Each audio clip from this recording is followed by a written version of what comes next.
E aí, gente boa, tudo bom com vocês? Eu quero falar um pouquinho agora a respeito do novo nascimento, nova aliança, quais são as suas características, o que isso envolve para nós que vivemos debaixo agora dessa nova dispensação. Bom, em primeiro lugar, a gente tem que entender que no Antigo Testamento, chamado assim, o ministério do Espírito era totalmente diferente do ministério de hoje. Vamos ler alguns textos e nós vamos perceber aqui essas diferenças, ok? Vamos lá, o primeiro texto que eu quero ler com vocês é o de Hebreus, no capítulo 8, a partir do versículo 5, que diz assim: os quais servem de exemplo e sombra das coisas celestiais, como Moisés divinamente foi avisado, estando já para acabar o tabernáculo, porque foi dito: olha, faze tudo conforme o modelo que no monte se te mostrou. Mas agora alcançou ele um ministério tanto mais excelente, quanto é mediador de uma melhor aliança, que está confirmada em melhores promessas. Então, nós não estamos debaixo da velha aliança, e esse ministério, que é o ministério da ordem de Melquisedeque, é um ministério melhor e maior do que o regime do Antigo Testamento. É importante frisar que lá em 1 Pedro, no capítulo 1, no versículo 11, vai dizer que o Espírito de Cristo estava nos profetas. Tá? Então, o Espírito que habitava nos profetas, nos servos de Deus, nos reis, que vinha e saía, era o Espírito de Cristo. Por isso eles também são chamados, conforme o Salmo capítulo 82 e tantos outros, como filhos de Deus. Por isso que Jesus disse lá em João, no capítulo 10, que vós sois deuses e a palavra de Deus não pode ser anulada. Por que não pode ser anulada? Porque não pode ser anulada porque a eles essa palavra foi dirigida, ou seja, entrou neles. Pelo fato desse Espírito ter entrado neles e ter feito esse ministério pelo Espírito de Cristo, eles então, sim, são chamados de filhos de Deus. Então, o Espírito entrando neles, eles são então considerados por Deus, está lá no Salmo 82, vós sois deuses, todos filhos do Altíssimo. Por quê? Jesus explica, porque a eles foi dirigida, neles entrou a palavra de Deus e ela não pode ser anulada. Entrou, é filho, e a gente tem todo um conceito com respeito a esse tipo de ministério pelo Espírito. E o texto vai continuando dizendo, porque se aquela primeira foi irrepreensível, nunca se teria buscado lugar para a segunda, ou seja, se o Espírito de Cristo no Antigo Testamento que estava ali, não que o problema está no Espírito de Cristo, mas na forma como se estava sendo feita, a maneira como ela estava sendo ministrada. A maneira pela qual ela estivesse sendo ministrada fosse irrepreensível, logo não haveria necessidade de haver uma segunda aliança. Então, a primeira aliança era como? Era feito em tábuas de pedra. Era um ministério onde o Espírito entrava e saía e você obedecia por obedecer. Você tinha que obedecer. A lei não estava dentro do seu coração pelo Espírito. A lei estava fora. Então, se esse tipo de ministério fosse um ministério excelente, não haveria necessidade de vir uma segunda aliança. E o texto continua dizendo, versículo 8, porque repreendendo-os, lhes diz, eis que virão dias, diz o Senhor, em que com a casa de Israel e com a casa de Judá estabelecerei uma nova aliança, as duas casas de Israel. Não segundo a aliança que fiz com seus pais no dia em que os tomei pela mão para os tirar da terra do Egito. Então a aliança que Deus fez com os nossos pais, lá na primeira aliança, foi uma aliança em que consistia no ministério do Espírito não os fazendo nascer de novo. Qual é a diferença de fazer nascer de novo e não fazer nascer de novo? É porque um é na letra e o outro é no coração. Um você recebe o Espírito e o Espírito vem e volta, você vê isso direto, os profetas falando, veio a mim a palavra do Senhor dizendo, veio a mim, veio o Espírito, veio o Logos, veio a palavra, veio o Verbo, veio sobre mim. No Novo Testamento já não funciona dessa forma, porque é um ministério sobremodo excelente. E ele diz, como não permaneceram naquela minha aliança, eu para eles não atentei, diz o Senhor. Porque esta é a aliança que depois daqueles dias farei com a casa de Israel, diz o Senhor. Porei as minhas leis no seu entendimento. Como é que ele coloca a lei no nosso interior? Pelo Espírito. Então, olha a diferença, né? A diferença é que essas leis não estavam ali no Espírito, por meio do Espírito, no coração deles. O Espírito entrava, fazia o que tinha que fazer, ministrava o que tinha que ministrar, ia embora, mas a lei não estava dentro. Agora a lei está dentro. Olha a diferença, né? E como é que ela está dentro? Por meio do Espírito. Porque esta é a aliança que depois daqueles dias farei com a casa de Israel, diz o Senhor. Porei as minhas leis no seu entendimento e em seu coração as escreverei. Ou seja, o Espírito escreveu ali, né, a lei. Ela escreve. Ela é o modo pela qual ela é impressa. Ela é o que faz ficar permanente ali. Se você retira esse elemento, ela deixa de ficar escrita. Então, é o Espírito quem escreve, é o Espírito que está ali atuando no coração da pessoa. Vamos lá. No seu entendimento e em seu coração as escreverei. E lhes serei por Deus e eles me serão por povo. Está entendendo? Então, se você tem a lei no seu coração, é porque ela está impressa pelo Espírito. Se você tira o Espírito, ela deixa de ser impressa. O que torna ela impressa é essa nova aliança que permanece em você. E não ensinará cada um ao seu próximo, nem cada um ao seu irmão, dizendo, conhece o Senhor, porque todos me conhecerão, desde o menor deles até o maior. Porque serei misericordioso com as suas iniquidades e de seus pecados e suas prevaricações não me lembrarei mais. Dizendo, nova aliança, envelheceu a primeira. Ora, o que foi tornado velho se envelhece, perto está de acabar. Né? Então, a primeira aliança, ela terminou, não existe mais aquela aliança em que o Espírito ela entrava e saía, porque agora ela está cravada, escrita no nosso coração. A lei está no meu coração por meio do Espírito. E aí tem esse outro texto aqui, ó, muito interessante também, que está em 2 Coríntios, no capítulo 3, no versículo, vamos ver aqui, ó. Olha aí, ó, no versículo, capítulo 3, versículo 1, diz assim, porventura começamos outra vez a louvar-nos a nós mesmos, ou necessitamos, como alguns, de cartas de recomendação para vós, ou de recomendação de vós? Vós sois a nossa carta, olha aí, escrita em nossos corações, conhecida e lida por todos os homens, porque já é manifesto que vós sois a carta de Cristo, ministrada por nós e escrita, não com tinta, mas com o Espírito do Deus vivo. Então, se você retira o Espírito, você retira o que está escrito. Você está entendendo? Se retirou o Espírito, se retira o que está escrito. A lei no Antigo Testamento, ela não estava escrita no coração, estava em tábuas de pedra. O Espírito vinha, fazia o que tinha que fazer, voltava, mas a lei continuava ali. O que Deus fez? Pegou essa lei e introduziu no meu coração pelo Espírito e agora essa tinta escreveu no meu coração. Existe uma lei escrita no meu coração agora pelo Espírito. Se tirar essa escrita que foi feita pelo Espírito, está ali pelo Espírito, aí eu volto ao antigo regime.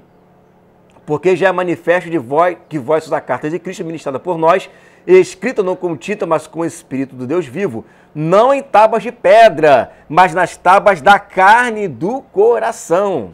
E é por Cristo que temos tal confiança em Deus. Não que sejamos capazes por nós, né?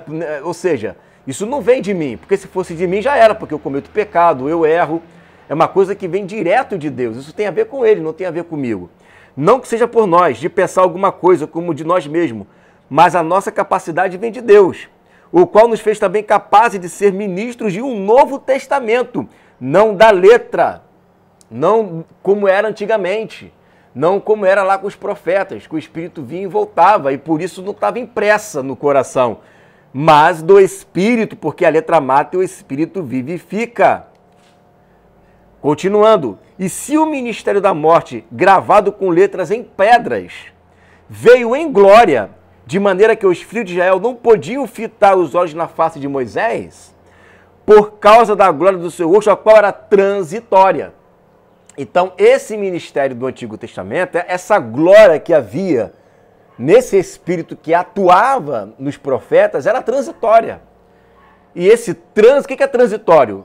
É trânsito, não para, né? Vai e volta, ela é transitória, né? Só que essa glória transitória era uma glória muito grande, ainda que transitória, né? Era uma glória tão grande, mas tão grande, que havia necessidade de se colocar até um véu sobre o rosto de Moisés. Mas ainda era em tábuas de pedra, mas ainda era no antigo regime, ainda era no Sinai, ainda era a aliança feita com os nossos pais, ainda era o ministério de Arão, e ainda era algo que era ineficaz. Era poderoso, era grande, mas era ineficaz. Então não há como você querer comparar o ministério derramado pelo sangue de Jesus e pelo Espírito de Jesus glorificado ao ministério do Antigo Testamento.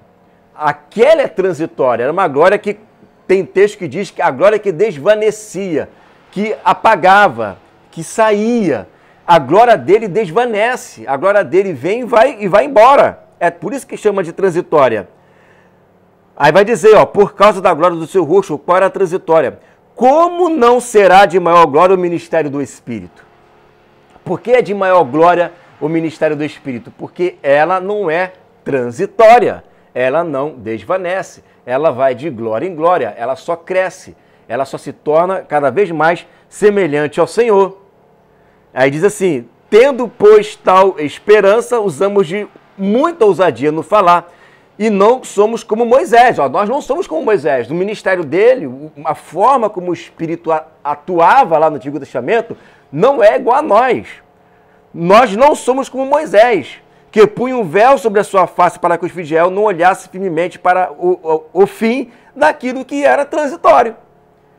Então, a maneira como o Espírito trabalhava em Moisés não é da mesma forma como o Espírito trabalha em nós, porque é algo transitório. Era algo que vinha e voltava. Tá? Mas os seus sentidos foram endurecidos, porque até hoje o mesmo véu está por levantar na lição do Velho Testamento, o qual foi por Cristo abolido. Então, o ministério do Novo Testamento, e o que foi abolido, foi esse ministério, né, transitório. A maneira como se trabalhava, qual era a maneira como se trabalhava? A maneira como se trabalhava era, está escrito, não adulterarás. Então, o camarada não adulterava, mas ele vivia com vontade de adulterar. O coração dele estava cheio de adultério. Ele estava querendo adulterar de qualquer maneira, mas ele não adulterava. Na nova aliança, Jesus ele amplia por meio do Espírito, dentro do nosso coração de forma permanente, esse ministério. E aí, até o sentimento de adultério tem que abolir. Por quê? Porque isso vai lá na raiz, vai no coração, que são as fontes da vida. O ministério do Antigo Testamento não ia na raiz, não ia no coração. Você tinha que obedecer, mas era uma glória poderosa ainda, mas mesmo assim era transitória. No ministério do Novo Testamento, esse Espírito, ela não vai e volta, ela é impressa no meu coração, ela é escrita na fonte. E na medida em que ela é escrita na fonte, eu preciso agora fazer com que o meu coração despoje, né, morra todo esse sentimento, a fim de que essa glória permanente, como diz o texto, é o que permanece, essa glória permanente, ela cresça na mesma imagem do Senhor. E por falar em permanecer, tem esse texto aqui, ó, de João. Esse texto aqui de João também é um texto magnífico para falar a respeito desse permanecer, né? Diz assim, vamos ler aqui, ó. 1 João 3,9. Qualquer que é nascido de Deus, não comete pecado. Ou seja, não vive na prática do pecado. Porque a sua semente, o que é a semente? A semente é o Espírito, né? É a palavra que entrou, certo? A sua semente permanece nele. Permanece. O que é permanecer? Permanecer é fixar, né? Permanecer é ficar. Permanecer é estar ali, né? Permanecer é não sair. Por isso que essa palavra permanecer ali no grego, né? que significa meno, tá ali, ó, sustentado, mantido, contínuo, né? Permanece, perene. Todas essas palavras significam permanecer. A semente permanece, o Espírito permanece, tá ali. E olha que interessante, que lá em Hebreus vai falar o seguinte, ó. Eu vou pegar aqui o texto de Hebreus, e esse texto aqui é incrível. Vamos ler aqui, ó. Hebreus capítulo 12, versículo 25. Tende cuidado, não recuseis ao que fala, pois se não escapar aqueles que recusam ouvir, quem divinamente os advertia, sobre a terra, muito menos nós o que nos desviamos daquele que dos céus nos adverte. Qual é a diferença daquele que adverte da terra do que adverte do céu? Porque o que adverte da terra não é novo nascimento. É o Espírito que não está cravado no nosso coração. E mesmo assim, Deus não os poupou por não terem permanecido na obediência. Aí ele vai dizer, muito menos nós, que somos advertidos do que é do céu. O que é do céu? O que é do céu é o Espírito que está dentro de mim, que testifica, que permanece, como diz João, permanece dentro de mim. Então, a advertência da terra é o quê? O Espírito não está dentro de mim. Ele não está dentro de mim, né? Então, eu estou ouvindo o que é da terra. Ele está falando ali, Moisés está falando, eu estou vendo os sinais, eu tenho que estar obedecendo a ele. Agora, esse ministério não é um ministério da terra, esse é do céu. Então eu não ouço unicamente uma voz que é humana, e eu de vez em quando tenho espírito ou não. Isso foi abolido no Antigo Testamento. Na Nova Aliança, esse espírito que permanece em mim, que agora está, eu ouço daquilo que é do céu, ou seja, o que veio do céu? O Espírito. E esse Espírito, olha que interessante, né? Agora que ele já está habitando em mim, eu preciso fazer o quê? Eu preciso edificar ele até que eu venha, né, a estar pleno dele. Olha o que diz o texto aqui em Efésios 2, 20. Edificado sobre o fundamento dos apóstolos e profetas, segundo ele mesmo, Cristo Jesus, a pedra angular, no qual todo edifício bem ajustado cresce para santuário dedicado ao Senhor, na qual também vós juntamente estáis sendo edificados para a habitação de Deus no Espírito. Que habitação de Deus no Espírito é esse que está falando? Será que ele está dizendo que eu não tenho o Espírito? Ou que o Espírito não habita em mim permanente? Né? Ele vem e volta? Será que é isso que ele está dizendo? Não. O próprio apóstolo Paulo vai explicar o que ele está dizendo agora em Efésios, no capítulo 3, no versículo 16 em diante, vai dizer assim: para que, segundo a riqueza da sua glória, vos concedo que sejais fortalecidos com poder mediante o seu Espírito no homem interior. E assim habite, né? Eu estou sendo fortalecido, né? E assim habite Cristo no vosso coração pela fé, estando vós arraigados e alicerçados. É, moço, eu posso estar arraigado e alicerçado se é algo permanente, certo? A fim de poderes compreender com todos os santos qual é a largura e o comprimento e a altura e a profundidade, e conhecer o amor de Cristo que excede todo entendimento, para que sejais tomado de toda a plenitude de Deus. Então, essa habitação de Deus no Espírito pela qual estou sendo preparado e edificado é a habitação de toda a plenitude de Deus. Então, o que existe em mim hoje é uma divina semente. Essa semente, ela cresce até amadurecer. Ela não entra e sai, né? Ela não entra e sai. Mas as pessoas cometem pecado, as pessoas, elas estão na apostasia. Tudo bem, Jesus falou, né? Apartai-vos de mim, malditos, nunca vos conheci. Você profetiza, você expulsa demônios, você opera maravilhas, mas está na apostasia. Então, para você ver que não são sinais que demonstram se a pessoa está na apostasia ou não, tá? Mas não tem cura. Cadê as curas? Mesmo se tivesse cura, o que mais vai ter no tempo da maior apostasia da história, da última semana de Daniel, são falsos cristos e pessoas curando. Então não é cura ou falta de cura que demonstra se a pessoa está na apostasia ou não. o esfriamento do amor, que vai demonstrar isso, tá? E aí o que acontece? Na medida em que esse Espírito que está dentro de mim, de forma como semente, ela cresce, né? Ela amadurece, eu passo a dar frutos do Espírito e me torno semelhante à imagem daquele que me criou. E vai chegar um momento em que eu vou ser amadurecido pelo Espírito e eu serei uma habitação completa de toda a plenitude de Deus. A plenitude não vem de imediato, na medida em que você nasce de novo. O Espírito vem em forma de semente. E ela está ali para amadurecer, para crescer, porque ela permanece em você, porque não é segundo o trânsito do Antigo Testamento, é uma glória permanente, como diz o apóstolo Paulo. Então, ela está ali como semente, alguns amadurecem mais rápido, outros demoram mais, né? Mas o fato é que ela precisa amadurecer. E vai chegar um momento em que eu serei tomado de toda a plenitude de Deus.